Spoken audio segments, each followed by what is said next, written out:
Good news to, LeBron at Davis maglalaro na sa second preseason game nila bukas laban sa Phoenix Suns. Pero bago yan, Coach JJ Redick may iniutos kay Dalton Knecht na dapat nitong gawin. Sa naging first preseason game ng Lakers kahapon laban sa Minnesota, isa nga pong Lakers rookie na si Dalton Knecht sa pinaka naging impressive ang laro. Dahil kahit baguhan pa lang sa liga, hindi nga po ito nakitaan ng anumang kaba sa kanyang laro. At nagtapos pa ito na may 16 points, 3 rebounds, 2 assists at 1 steal. Hindi lang sa opensa na naasahan ng Lakers rookie dahil maging sa depensa ay napaka-aktibo rin ito.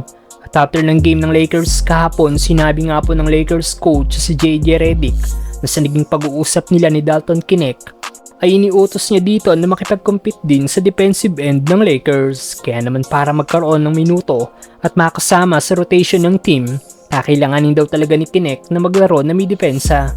Malapad nga pong Lakers rookie sa height nito na 6'6", kaya magagamit talaga ito ng Lakers sa both side ng floor, given na isang sharp shooter ang Lakers rookie. Basketball.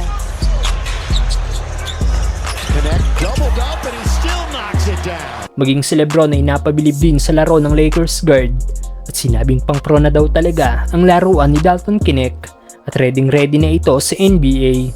Game 1 of Butchifino.